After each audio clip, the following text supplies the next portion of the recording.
you're already ready to go. And we're going to jump right into our first stretch, which is going to be a chest stretch. So for these stretches, all you need is a wall, is the only equipment that you're going to need. You're going to make a 90-degree angle with your arm. You're going to place it up against the wall, 90 degrees. Gently press into that wall and then slide the feet away, or angle the feet away from that wall, away from that arm, until you feel a gentle pull through that chest. And we're going to take a quick look at the clock and keep an eye and making sure we're going approximately 30 seconds each side.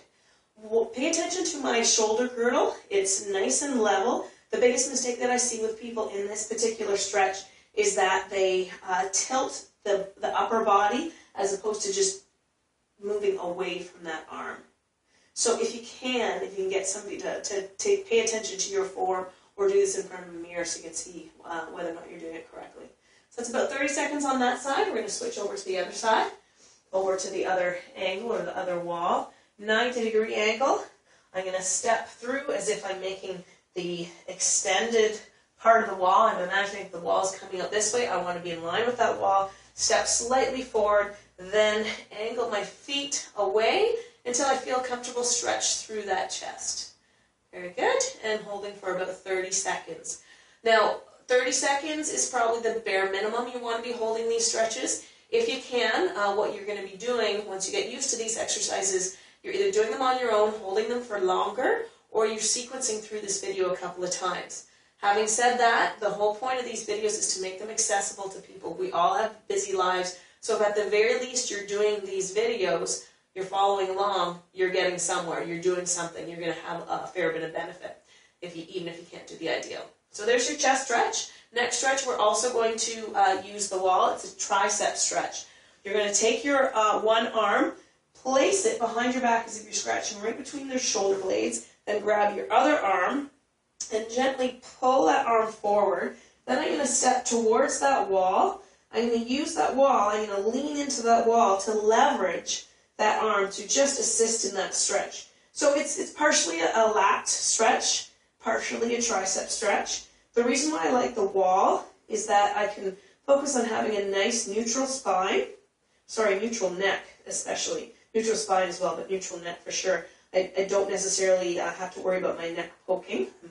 I'm aware that my neck is in a good position. And I keep focusing on making sure that this hand here stays in between those shoulder blades. If you let it wing out, you're going to lose that stretch.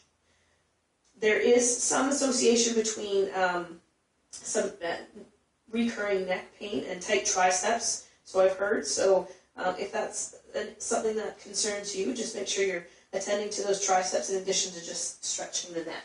And we're going to switch to the other side. This time I'm going to do a back view just so you can see what's happening here. So I'm going to scratch my back in between those shoulder blades, take my hand, reposition the arm a little better, then I'm going to lean into the wall. I step away slightly from the wall. So my feet are about maybe a foot away from that wall, and then I use that wall to leverage in. You can play around with whether you like the stretch angled slightly. I find it works better if in the tricep anyways, to really get that tricep, if you face the wall a little bit better. A little bit more, I should say. And again, we're holding for 30 seconds. Making sure that you're not poking through that neck. Stretch should be felt somewhere down along here and potentially into the tricep. It is kind of as much of a lat stretch as a tricep stretch. A bit of a cold. Okay, so the next one is going to get more into the lats, and I'm going to have you kneel on the ground. Kneeling, I'll face this way, so hopefully you can see a little bit better. If you feel comfortable, you're going to sit right down on your heels. Sit down right down on your heels. If it is uncomfortable for you, then what you do is you slide a pillow underneath your knees. And as well, you might that might take a little pressure off the ankles if necessary. But if this is comfortable, great. I want you to go for that. Reach those hands forward as far as you comfortably can. Wiggle the fingertips a little bit further away, and you should be feeling a nice stretch underneath the lats. You're going to take a few deep breaths, filling up that rib cage.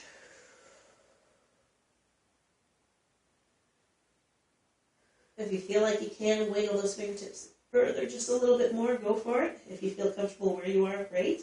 When you're doing these stretches, all of them, on a scale of 1 to 10, for the fundamentals 1 level, you should be feeling it at about a 3 or 4 intensity. No pain, that's just the intensity at which you should be feeling the stretch. It should feel comfortable, but you should be aware that you are stretching. The next movement that we're going to do is basically taking the same stretch. I'll just face you so you can see me a little bit better. And you're going to walk your fingertips over to the side. Now the goal on this one is not to go as far over to the side as possible, but it's to lean to the side while maintaining length. So I'm focusing on reaching and angling over to the side, getting a nice stretch along the side body and into the lat. Find a position that's comfortable for your neck. And then take it over to the other side.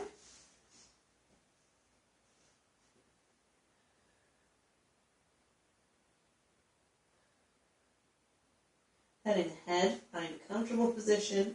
Fingertips are reaching. Couple more breaths.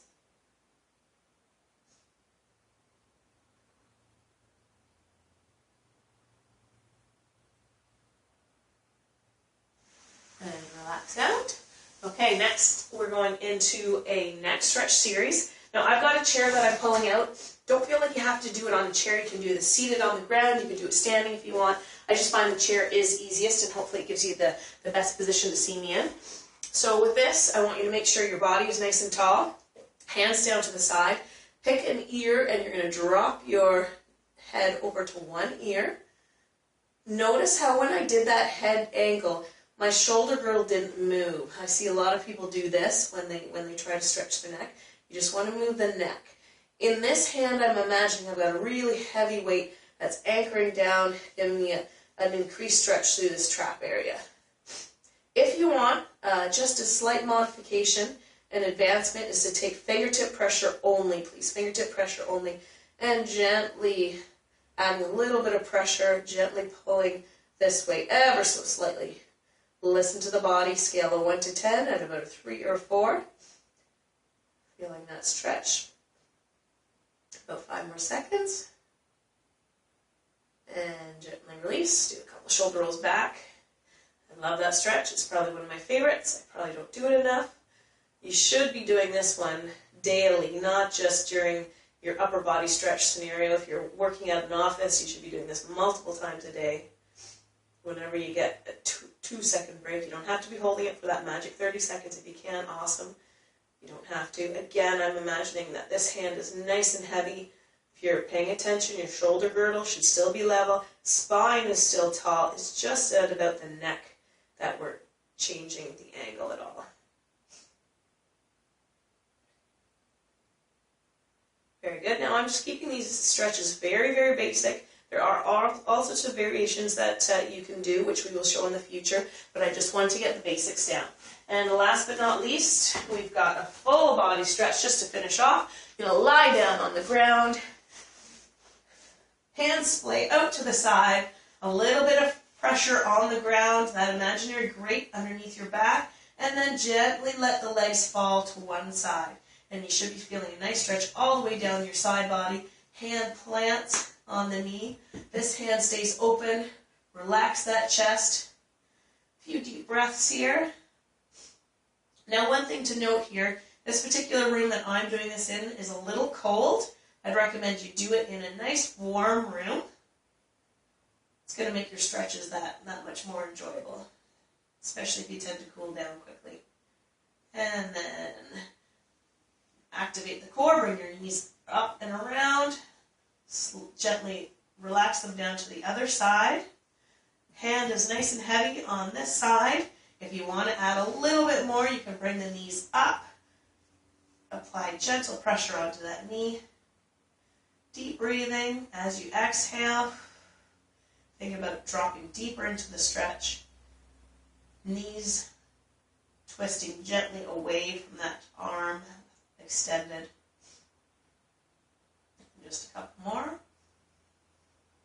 So I'm about to go into my lower body stretches in the next video. Feel free to join me. Or enjoy your day. Get on and do whatever you're going to do for the rest of the day. Hope you're enjoying these videos. Please give me as much feedback as you possibly can. Let me know things you want to see, things you don't want to see. And we'll talk to you soon. Thanks so much.